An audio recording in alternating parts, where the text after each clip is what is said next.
Hi.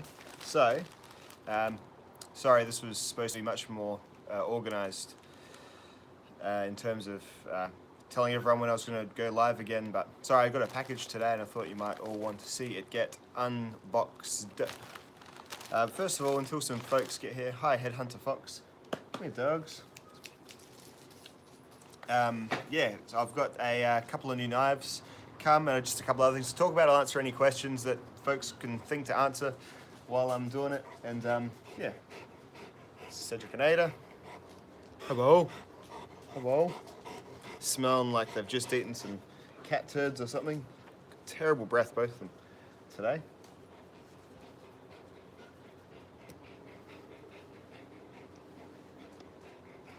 So yeah, middle of the night in America. Yeah, I know it's a horrible time for everyone apart from Australians. I just woke up myself. I'm on night shift, so but woke up to a package. So what do we got? So Spyderco Mantra is in the pocket today. This is a zip package. Hey Tony. So M4 steel, making short work of a plastic bag. Who would have thought?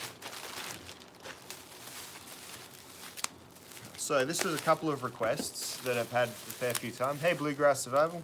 A couple of requests I've had for a fair while now to get done. Should make you all happy, I hope. There's one other thing that is going to be in the works, which is the Bradford Guardian 3. Everyone's been asking me to review that knife, so I'll do that soon as well. But today we've got these two things. One is significantly heavier than the other. So I'll just swivel the camera down and let's have a look at the first thing. Alrighty, so this is a Spyderco ZDP 189 Dragonfly.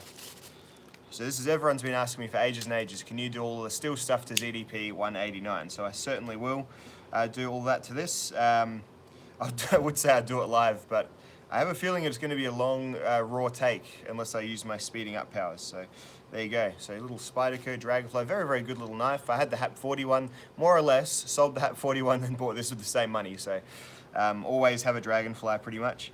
I'll do edge rust testing, various types of edges on this one. So yeah, my rad beard mark just went. I struggle with knowing that right point to shave it, to like just keep it neat. So I was always between either being really, really woolly and gross, or I'd shave too much off of it and then it'd take too long to grow back. So I just thought, nah, I can go for it. I think wife prefers me without a beard as well, so that's important to me as well.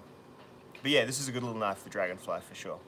ZDP 189, it's a very good steel. I've done some basic testing on it, like as in previous workshop testing and that sort of thing, so my Enduro and that sort of stuff. But yeah, hope you're enjoying the Vox Roll 2 there. It's a interesting fixed blade. They're actually quite nice in the end if you can get one that doesn't explode, which I think you've got. So there we go. So a little Dragonfly, a little lockback knife. It's got enough edge for me to be pretty happy to do my steel testing with it. I just use the entire edge, because when you think my other steel tests, I'm using about, you know, that much of the edge, so it's just kind of like the whole thing. So it'd be interesting to see. That'll be a good combination actually. M4 versus ZDP. Very different. ZDP is actually a pretty, not a crazily, you know, bizarre recipe or anything like that. It's just got a whole lot of carbon in it. So I'm reckoning it's going to do best with a polished, just a polished 17 or lower edge, I reckon. I'll see what I can get out of it. So, because I reckon it's only when you use the high carbide steels like tungsten carbide and vanadium, that's when the toothy edges go best. So anyway, I'll try it with all different sorts. So this little ZDP knife is going to get the thrashing of a lifetime over the next little while. But let's use it to open probably the most different knife you could get at the same time, which is this boy, Warncliffe Delica in S90V. Is that coming out, is it? That's cool. I haven't I haven't really been up to speed with what's coming out. So this is the Cold Steel SR1. This is kind of sold as the folding version of the SRK. So we shall see about that, I guess. But yes, it is heavy indeed. And there it is. That is something. See that stock thickness there? What have we got here? Now, one thing about it is, and is very, very noticeable and quite unusual, is that there is no form of half stop at all on this. So around it goes. Ah, yes, cutlery shop. I love the cutlery. Hey, Bass Raptor, how you going? Long time no chat. Yeah, this is just one smooth motion. So if you get in the whole thing where you're, say in your American Lawman here, for example, you can sort of like do a half stop thing there because it's got a choil and a little bit of walk and talk, whereas this is just really smooth, which is nice, but that would just guillotine you. So going to be a two-hand closer for sure. Some wind's just kicked up, so I'm hoping it's not ruining your audio there. So that is the SR1. It's a big knife. I think it's a 4-inch blade. It's almost a 6-inch handle by the looks of it. Let's compare it to the American Lawman. Yeah, so American Lawman's about on the 3.5-inch blade. So yeah, you probably got about 4 inches of blade and a whole bunch of handle. Pretty basic, pretty comfortable, really. Yeah. It's good to hear, Jay, that you're still into the knives and stuff, because you know it's funny because you're a little bit younger than me. Like I reckon when I was in my teens, I'd go through all sorts of different hobbies, like really, really quickly, often really rapidly. So for a while, I was into like I was really into fighting games for a while, like Street Fighter 3 Third Strike, and then I was really into Final Fantasy games, and I was really into like outdoorsy stuff for a while, but not knife type outdoorsy stuff. So yeah, you go through a whole bunch of different hobbies until you work out what your ones are, and I mean this has been my one for a while now, but anyway. So yeah guys, this is the SR1. I mean, it's almost a comedy knife, but not quite. I think there's still enough practicality in here for it to be useful. Just look at that. Look at that. That's just a beefy old triad look there, isn't it? This is all Demco design. Still got that triad thing, we have to push it in really, really far, like to that point to be able to get it to open or close. Click. Big beefy pocket clip there as well. Must say, Cold Steel's pocket clips have just come 100% better in the last couple of years. They've just been doing things like this, things like the swappable, like the one on the Working Man, where you don't have to have this business here where it's, you have to have this actual second pocket clip because this doesn't swap over this side, so much appreciate that. Good work, fellas. But yeah, so let's do, let's see how sharp it is out of the box first. I'll cut my receipt up. 250 you pay, yeah, it is huge. It's definitely huge there, Bill. Okay, it's got a pretty okay factory edge. Actually, yeah, it's pretty decent. It's just the paper was a bit crooked. You can definitely feel that thick edge behind it though. This is going to be one of those ones when I rope test that it's actually, here's some rope. It's going to be one of those ones where I reckon it's going to be, it'll still cut the rope and it'll be sharp on the absolute edge, but yeah, let's see.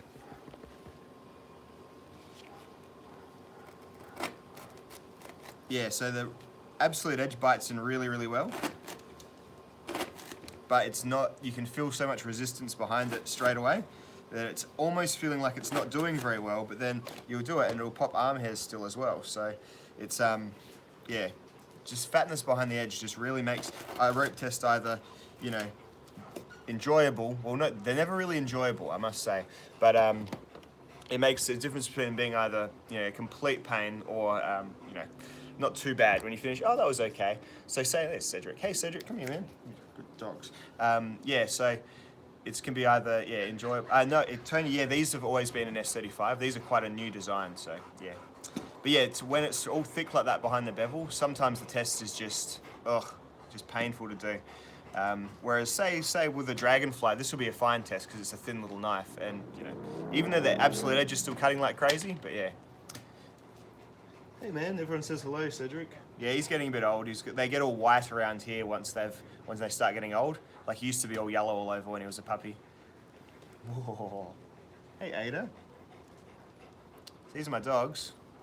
Yeah, nice cat. She is more of, this thing here is more of a cat. Like she is, look at her teeths. She doesn't catch, she doesn't do any of the dog stuff. All she wants to do is get out of the yard, just like a cat. And yeah, no, she's definitely more cat-like than dog-like. Oh, whoa, oh, whoa, whoa. Yeah, and see, he's all jealous because he's like the he's the oldest one. He's not the alpha out of the two of them. Ada's the No, he's trying to steal the apple. Because I was going to cut test this apple. You want this apple, Cedric? Hmm? Hmm? The apple. He likes apples. He's like a big horse. No, it's mine for cut testing. But yeah, he's very possessive over us, so to the point where we can't really take him to, they are the best people, we can't really take him to the best, to the dog parks with other dogs, because the other dogs come up and want pats, and he gets really shitty at them, because he's just possessed. You can even see he's like, up here, he's kind of a bit nervy. He's not the most balanced dog in the world, and that's probably our fault. We got him young, like we got him when we were a young teenage couple, and we never probably put in the training with him. Ada's super balanced, like she doesn't ever fluff up at any other dogs. She's just very, very easygoing, really, apart from when she gets into a like crazy husky mode, which is just kind of part of the breed. Whereas he has a bit of anxiety to him. So just an old anxious boy, a little bit. Hey, Mr. Cedric. Yeah, it's been cold here. Sorry, Jay, I missed your question. Yeah, it's been cold here. We had minus 1.7 last night, or the night before. Last night wasn't too bad, actually. It was about 4, but yeah, the night before was in the negatives, so pretty cold. We get like a real desert coldness here in the South Australian Riverland. Like it's there's no humidity, so it's all pretty dry cold and dry heat. So when it's cold, it's really, really cold, and when it's hot, it's really, really hot with not much in between. So interesting. So yeah, this is an apple. Let's cut it with the SR1 and see how it does. All right, mate. Not the worst really, but it does do this whole thing where it kind of cracks it away like that. So that's just super, yeah, just the sign of a thick edge. Here, mate. Okay. Yeah. Just a thick, beefy edge will just, yeah, crack and sort of shred stuff away. It's funny with these two dogs, so Ada's in charge of all the food, so she gets to eat first. So as I've just thrown some apple over there, which she's not even interested in, but she gets first dibs to it, so she'll go and smell it and see if she wants it or not, and then he nervously runs over to me, and then once she's done, he'll be able to go back over there and eat the food. Dogs have really funny, like, hierarchy. Even though he's a 50-kilo dog and she's a 25-kilo dog, she runs his life like crazy. It's hilarious. So yeah. So what else was I going to talk about? So that's the SR1. If there's anything else you want to see with it, just let me know now. This isn't going to be the super longest live stream. We've got some friends coming over soon. I just thought I'd do this live and unbox. One other thing, so I've got, yeah, so this is a subject of today, apart from the dogs being awesome. So yeah, Dragonfly 2, SR1 on the channel in the next, yeah, these will be the focus of the next little while.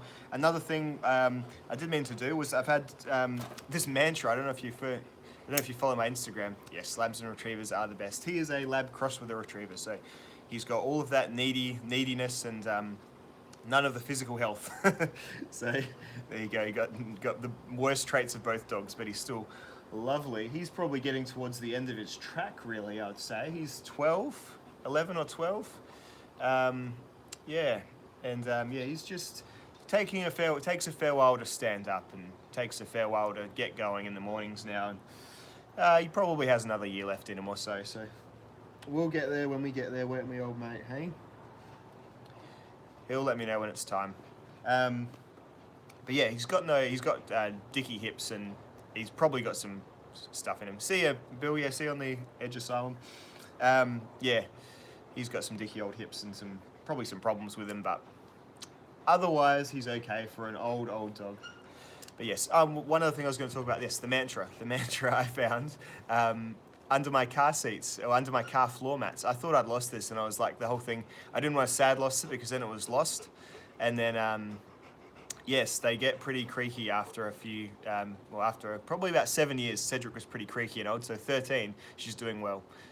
So yeah, that's what I was Stephen, good question, well timed, because this is a M4 blade, and it's sat under my car seat, and it's the winter now, so people with pretty grotty shoes, and there'd be a bit of moisture down there, and it's actually not too bad. I don't know if it's how well it's showing up. It's fine. There's some marks in there that just won't wipe off, so I guess that's a bit of a patina. But it's funny because I've had the same knife before, and one of them just went rusty just sitting in my knife box, and this one sat in my car, not being cared for at all. And it's actually a lot better condition. So I reckon a lot of it must be the oils from our skin. I reckon that's a large part of the patina with me. I notice even on my Maximet Manix, around the parts I'm always touching, those are the parts that go the darker grey colour. So I don't know, maybe I'm just like naturally acidic or something. But yeah, this one's actually working pretty well. And yeah, the Mantra is an interesting knife because it's definitely got its flaws. So you'll see here, they are not centered and they do not stay centered. They have this is the old Spyderco pivot. It's not the worst. It gives good smooth action, but they're very, very hard. And I think they've struggled with the washer that's riding on the pivot. Yeah, that's probably true, Tony. Lots of sweat glands on the fingertips. The washer that rides the pivot wheel and the ball bearings, I think on these older ones got too thin and got always gets sort of out of order a little bit. So it makes for a knife that the action will stay pretty good, but the centering will sort of be lacking. So they have fixed this with their constant quality improvement, whatever they're called, on the Mantra 3, which is coming out towards the end of this year. But then on the sad side, my name is Gland. On the sad side, they're getting rid of the M4 Steel, and they're kind of putting it in a bit more of a generic looking, that shiny CF stuff, so the new Mantra, I mean, it's still the same shape, which is a good shape. This is like literally a Delica, so you can't really go wrong. Delica with a flipper, but yeah, they've gone sort of CF and S30V. And S30V, as you know, say, it's fine still, but one of the cool things about the Mantra was the M4, because it's a bit unique. It behaves differently, patinas differently. It was a cool thing about what is pretty much a very safe design. Like, it's a titanium frame lock flipper, snore, with a Delica, architecture, snore. So yeah, it was the one cool thing going for it. So it's a bit of a shame about that, but yeah. Still, what was the other thing I saw? Oh, there was a really interesting thing on, I think it was Jens Anso's Instagram. There's an article in the Blade magazine about, so they got, and they must, I don't know if this Twisted Sisal testing thing's catching on because of me or not, probably just because it's a good testing medium, but some guy in Blade magazine got like 150 cuts on 8CR13 MOV. There wasn't anything about how the test was or anything like that, but I thought I'd probably get a couple of questions about it once it gets seen. So was really very interesting. So whether they're just doing push cuts or whether maybe they're just cutting the rope until it doesn't cut rope anymore, rather than my little paper thing where when it stops doing that, it's the test's over. So yeah, for a few variables I didn't know about the test, but yeah, interesting. And you know what? I wouldn't be surprised if you could if I did the test. That's why I always do the test the same way. I could probably, and I'm sort of half interested in doing this, and I guess that's kind of what the Unleashed videos are about, is trying to just get the optimum performance from these steels. So there a really good video from Nero Knives about it, actually. He got some AUS 8, and he just kept stropping it, and more or less the theory was that he could get hundreds of cuts just with regular strop maintenance, rather than what I do of sort of getting it to almost dull. So yeah, interesting. But yeah, I must look more into that because I want to know how they did it. What sort of, because another thing I noticed, if when you just do a push cut, which is, where's my rope again? I'll show you. Yes, they'll need to change the method when they test the Maximet for sure, otherwise someone will die. But yeah, with rope cutting, when you just cut down like this, that is how, that will last you. There must be less sawing or less micro damage, because you're just kind of pushing straight down through. So doing a cut like this, which is placing both your hands on the top and just going clunk down like that, that is a sort of a much sort of,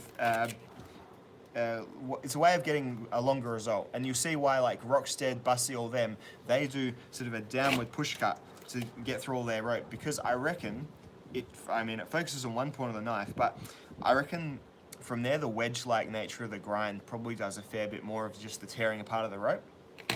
I'm probably not super up to speed with the exact physics of it all, but yeah, I reckon this, because I get better results when I push cut down with the same steel than when I do like my cutting, which is, I don't know if this is all much for muchness, but you're all nerds like me if you're watching my channel, whereas my cutting is like that, so like a push and like a saw-like motion, and I reckon that probably dulls the edge quicker because it is abrasive, or more abrasive. Maybe. I'm probably just talking shit, but hey, it's fine, isn't it? So yeah, that was a really interesting little article for sure, and I will definitely pay some attention to that because I want to know exactly how they did it and what was going on and whether they stopped. Yeah, did they stop just when it wouldn't cut rope and it was just a completely dead blade just pushing helplessly against the rope, or was it yeah, or did they maybe do the arm hair test or whatever? You know, all different sorts of ways of doing it. And as I always say, just everyone should be testing and everyone should be throwing all their data into a big hole, and then some poor guy at the bottom of the hole is just frantically putting it into the right places. That's how it should be. So yeah, that's another thing I was going to talk about. Oh, and one last thing. This is a knife that I've been meaning to show off and do some reviewing on. So this is a full hardy knife. This was my RWL34 sample. This is a full hardy custom knife. Love the looks, nice and primitive. It's kind of like a camp slash bush knife rather than a survival knife, I would say. It's on the thicker side, but the grip here is just very much about, you know, immediate comfort rather than, you know, long-term, you know, staying gripping in your hand sort of thing. So very interesting little knife. A guy called Ramon sent me this just for my edge testing, and then he was like, hey, you can keep the knife, man. So I'm going to do some videos on this one. Full Hardy Knives is the company, so that was very cool of him to say, hey man, just keep it, because often that's the way here. People send me stuff, and even the nerves of like, am I going to be able to send it back is yeah, often makes it a bit less enjoyable. I always just have this relief when whatever I've sent back finally gets there, because sometimes it takes like 3 weeks, and I sent a bunch of stuff back to Lugamonga, who'd sent me like 4 now. It would have been like $1,000 worth of stuff just for me to review and play with and then send back. And I was packing it until I got my notification finally that it was there. So very cool of Ramon just to say, hey, keep it, man, because it saved me a lot of stress. Yeah, rounded handles or blocky handles. Rounded for me. My ideal handle is a round enclosed tang as well. Given that most sort of hard use knives will be an exposed tang slab style design, it's fine, but my preference is like the Falcon even A1 handle, which is like full tang, but yeah, nice and enclosed, so you don't get that coldness. So say I'll go out and do a overnighter, and you really do feel this sting of the really freezing cold tang when it's like 0 degrees. So yeah, I prefer round enclosed tang, but that's not super common. Most knives are like usually round handled slab style knives. Like LT Wright's knife handles are great, just nice and simple. Only thing I don't like on knife handles is when it's too busy. So I mean, I don't have one to show you because I don't buy. So say my 940, just nice and straight. You know, nice and straight stick handles. Yeah, I know Coldness from Tang lives in Australia. We all have our own lived experience, don't we? And some of us, I guess, what true cold is for me is probably nothing for someone in England. But then you get people from England come here and it's like a 40°C day, and they get a hospital because they just can't handle it. Like they get like the vapors or whatever it is and swoon because it's too hot. Whereas I can function completely. I can go out, you know, doing sport on a 40-degree day. I guess it's all our adaptation, isn't it? Really. So yeah. What was I on about? Yeah, so handles, I like them just nice and basic. Even, like, the American Lawman's one of my favourite knives. But this sort of stuff can be a bit busy sometimes. It's fine for me, it fits me just fine. But yeah, even the extra arches and stuff, I'd go straight broomstick every time. But yeah, you're right, even the desert. Desert is another land of extremes. Super hot during the day, but because there is no insulation from that humidity. There's no humidity in most deserts. Gets super, super cold at night, like drops down to like -5 in the Australian desert. So, yeah, that's cool. Dogs are back. I don't know if everyone likes dogs or not. Surely most people kind of do because they're just like entertaining and cute and do interesting things. But yeah. This is probably a shorter stream. If anyone has any questions, fire them away now. I'll get to them. And but otherwise, I'll probably wind it up in about the next 5 minutes or so. You can smell homemade pizzas cooking, so always a nice thing to wake up to. But yeah. What else was I going to talk about? Did my mantra. Did my Spyderco. So what do I have the Almar Falcon out for? Yes, the dogs are awesome. Hear that? You're awesome, Cedric. Oh, he's all dribbly. They're good, but they stink. You've got a Lawman, just order the AK-47. What are your thoughts? It looks like it has a very, as in on the AK-47, these points seem like they're quite close together. So I'll be interested to hear how it goes between your knuckles. As to whether, hey, 49 Giants, as to whether it's going to be like squishing your hand too much or not. I mean, this handle's huge, so it's fine for most, I would guess.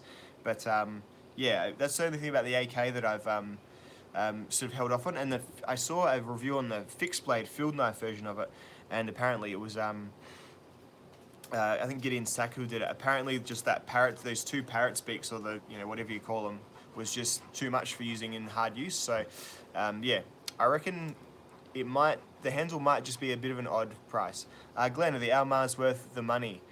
They seem pretty bad. Yes, interesting question. They're very, very well made for the money. If you are happy to maintain the steel, then I don't know. The question is, if this design, because that's what you're paying for, just the design, isn't really much else like this. Although I guess those new Kershaw Almars, I kind of like it. With, let's be honest here, materials that are going to perform about the same level. But they're assisted, so I can't get them here. But yeah, you're really paying for a fairly unique design, like little folding steak knife design. I would say no, in a very practical sense, they're probably not worth the actual money they charge for them in terms of how much it costs them to make them. It'd be probably, this is, $1 worth of AUS 8 and $1.50 worth of micarta and some construction. So I don't know. But yeah, Nero's, Nero Knives, who's a far more knowledgeable steel person than I am with his edges especially.